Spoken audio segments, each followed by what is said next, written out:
Hello everyone.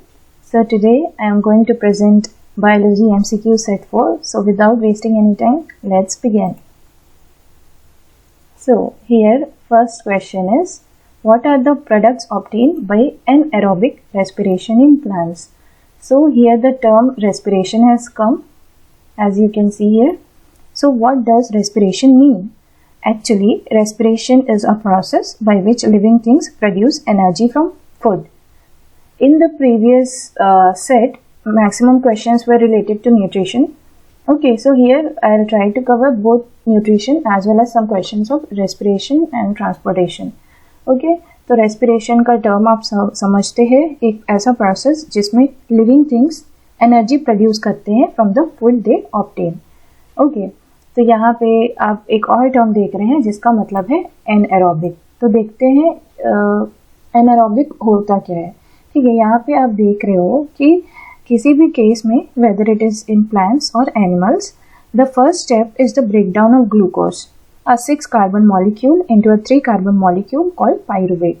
यहाँ पे आप ग्लूकोज देख रहे हो, यहाँ पे ग्लाइकोलाइसिस हो रहा है, breakdown of glucose in cytoplasm which is present in your cell. Okay, आपके सेल साइटोप्लाज्म से बना होता है. Okay, so it is getting converted into breaking down into pyruvate. Pyruvate is your 3 carbon molecule. Okay, and remember this process is taking place in cytoplasm. फिर यहाँ से दो cases निकल के आते हैं. First case might be anaerobic respiration. What is your anaerobic respiration? The respiration which is taking place in the absence of oxygen is called as anaerobic respiration. Okay, so it takes place in your cytoplasm. Do remember this. Each and every point is important in this.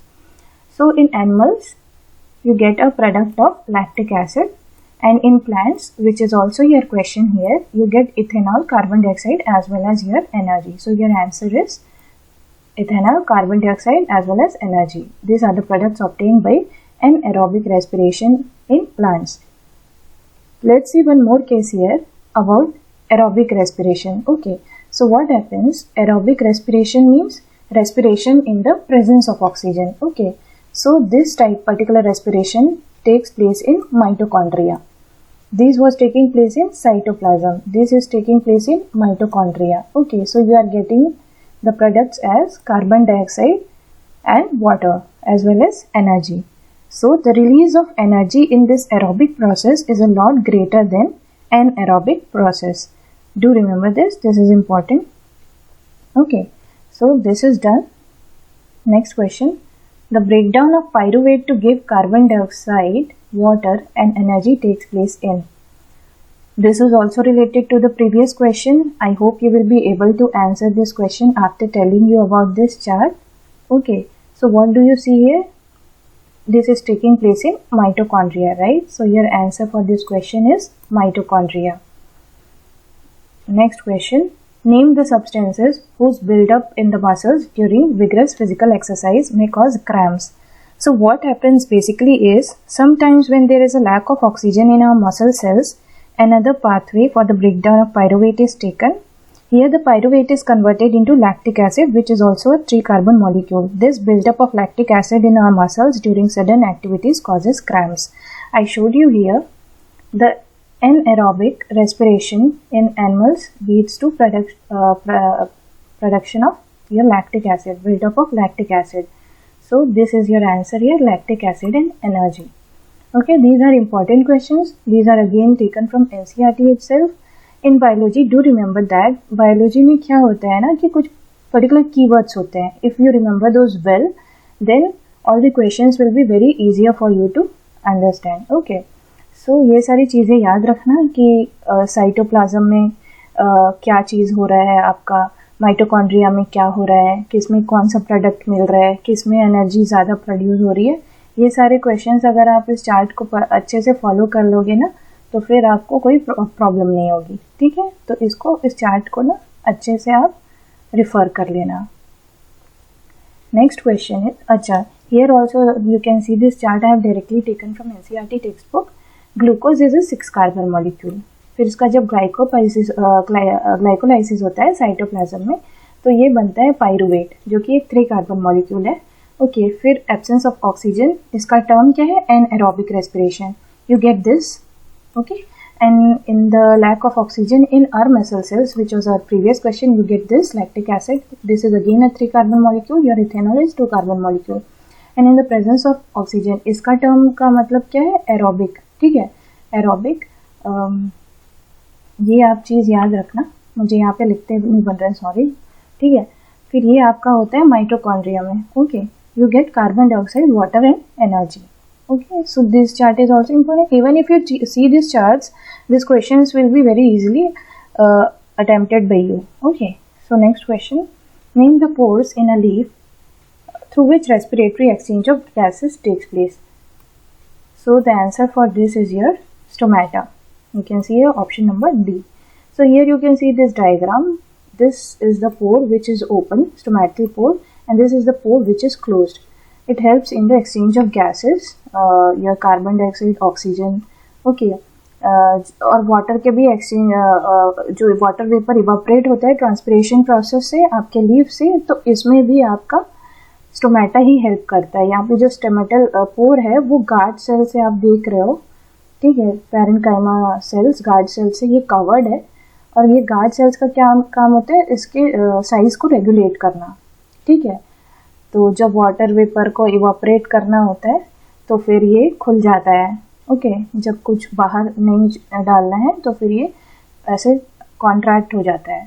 ठीक है, and it closes itself. So this is gaseous exchange जो आपका पूरा होता है वो stomata से होता है, present in your leaves. Next, which plant tissue transports water and minerals from roots to the leaf. So this particular concept is from transportation in plants.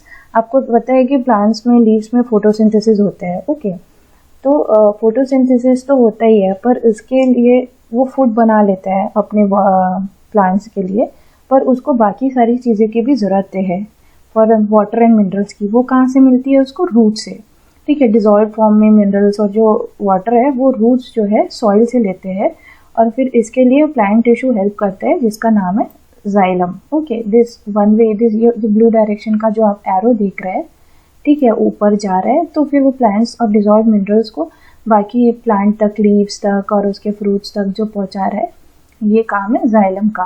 और जो फोटोसिंथेसिस प्रोडक्ट्स जो होते हैं, ठीक है, जो आपका प्लांट प्रोड्यूस कर रहा है, लीव्स में फोटोसिंथेसिस हो रहा है और जो प्रोडक्ट्स प्रोड्यूस हो रहे हैं उसको प्लांट्स के बाकी हिस्सों तक पहुँचाना, ये जो ऑरेंज आप डायरेक्शन देख रहे हैं इस एरो का, ये काम किसका होता है? Plant tissue called as phloem.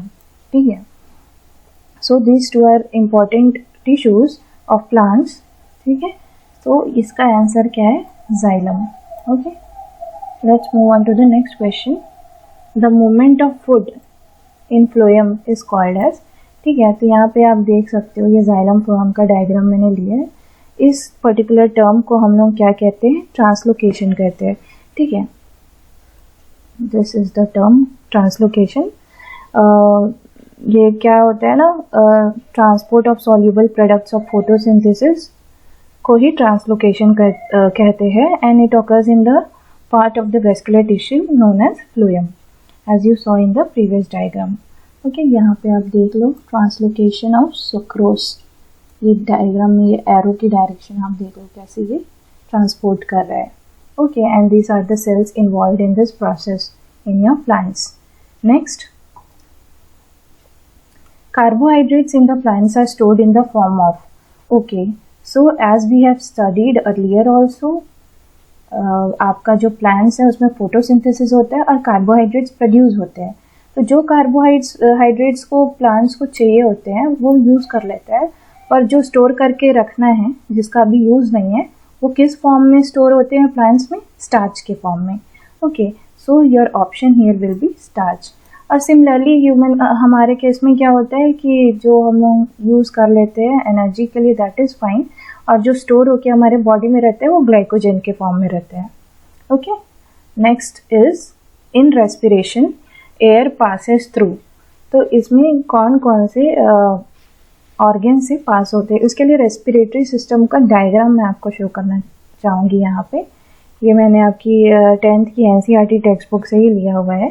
तो ये आप देख सकते हैं, nasal passage, then here is mouth cavity, pharynx, larynx, trachea, rings of cartilage, and here you can see lungs, bronchi, bronchioles, alveolar sac, diaphragm and ribs.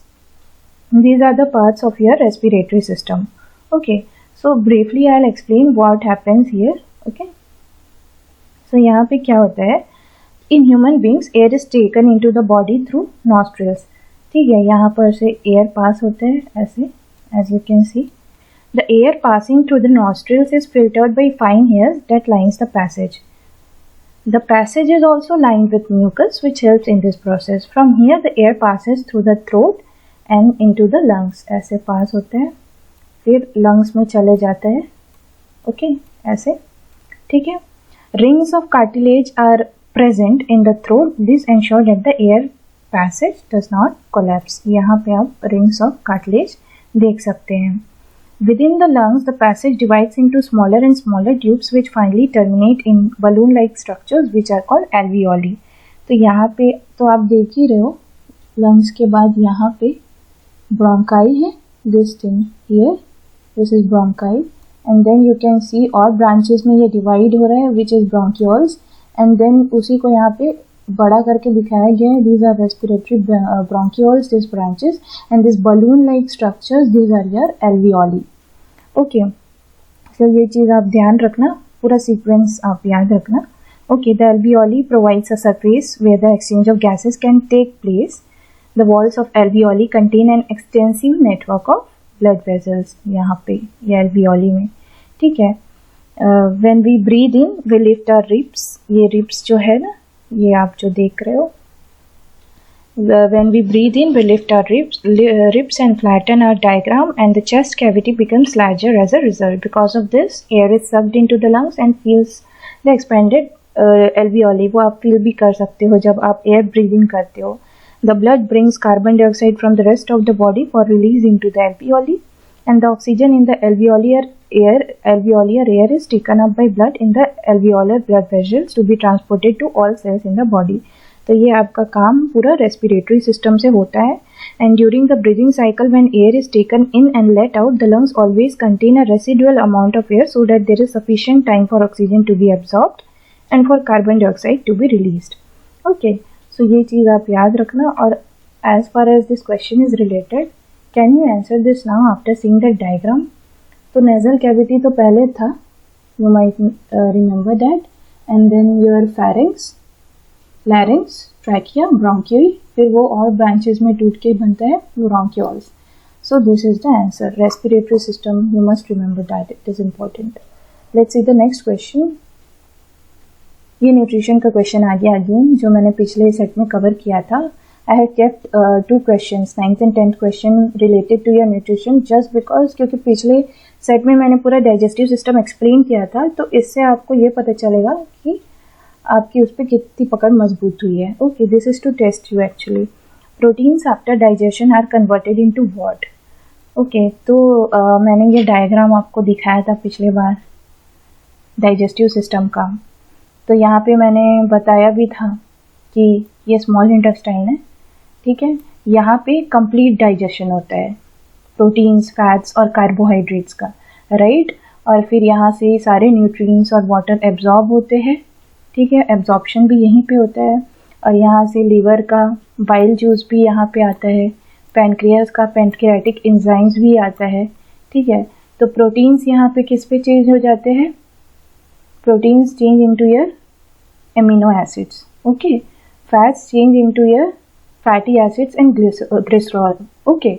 And then your carbohydrates change into glucose, convert into glucose. और यहाँ पे proteins का ही question पूछा है, तो answer is definitely amino acids. Okay, ये चीज़ याद रखना, तीनों किस किस चीज़ में कन्वर्ट होते हैं, इट इज़ इम्पॉर्टेंट, ठीक है, क्योंकि सारा कंप्लीट डाइजेशन आपका स्मॉल इंटेस्टाइन में ही होता है. Next, which part of alimentary canal receives bile from the liver? Okay, तो यहाँ पे 2 सिक्रिएशन आ रहे हैं, मैंने कहा था लिवर से और पैनक्रियास से.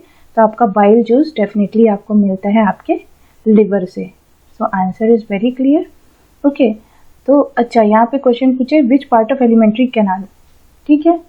तो बाइल लिवर से मिल रहा है, लेकिन कहाँ पे मिल रहा है? स्मॉल इंटेस्टाइन में. स्टमक में तो मैंने आपको बताया था HCl, पेप्सिन और म्यूकस रिलीज होता है. और ठीक है, और दिस स्मॉल इंटेस्टाइन में आपको पैनक्रियाटिक एंजाइम्स और लीवर से बाइल जूस, बाइल सॉल्ट्स, ये सब मिलते हैं। Okay, so I hope this is very clear. Next set में मैं और भी क्वेश्चंस लूँगी रेस्पिरेशन के और ट्रांसपोर्टेशन का। मैं क्वेश्चन लूँगी ह्यूमन बींग्स में, और सर्कुलेशन सिस्टम का, जो ब्लड है, हीमोग्लोबिन है, ये सब क्वेश्चंस लेके देखेंगे एक बार। ठीक है, okay, that's it for today. Thank you.